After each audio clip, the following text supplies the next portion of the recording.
And joining me now with more on this weekend's brief ceasefire and the renewed fighting in Gaza is Mark Perry. He's a writer specializing in military intelligence and foreign affairs. And welcome back to the broadcast. Thank you.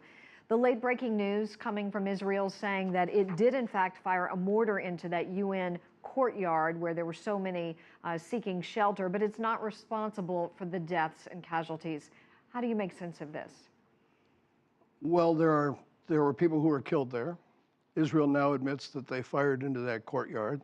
Seems to be a real cause effect here. It's hard to deny that they're responsible. It could be that there was a Hamas unit in the area. This was an anti-personnel round, but there's nothing precise about these precision weapons.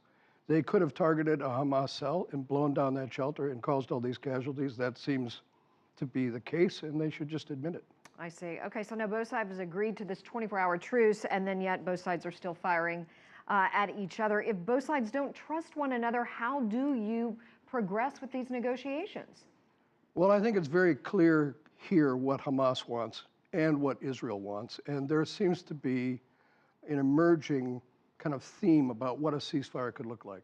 Hamas is not going to stop its rocket fire without some kind of economic relief, the opening of the borders of Gaza. The siege can't continue, and they made that clear.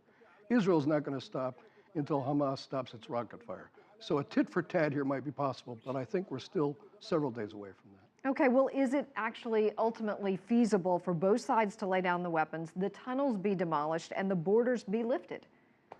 Well, Israel's called for the disarming of Hamas, and that's not going to happen. I think both sides need to be a little bit more reasonable on this than they have been.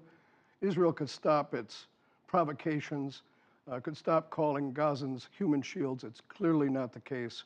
They're going to have to talk. They're probably going to have to talk in Cairo. They might even have to talk face to face. But to end this, and it's a humanitarian catastrophe of the first order, to end this, both sides are going to have to come together.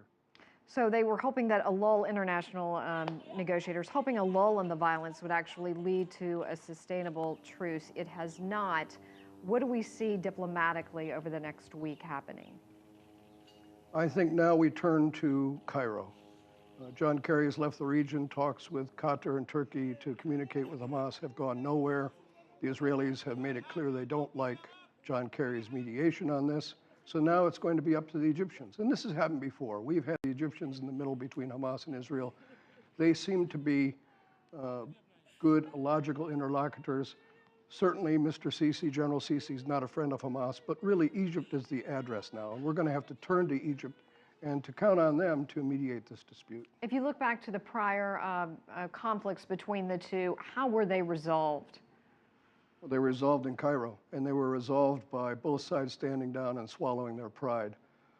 Right now, Hamas has made it clear, so long as Israeli soldiers stay in Gaza, and so long as the siege continues, they're going to keep fighting. And they've showed incredible resilience. In many respects, I think Hamas, where they're fighting at now, could claim a victory. All righty. Mark Perry, thank you so much for your time and your insight. We appreciate it.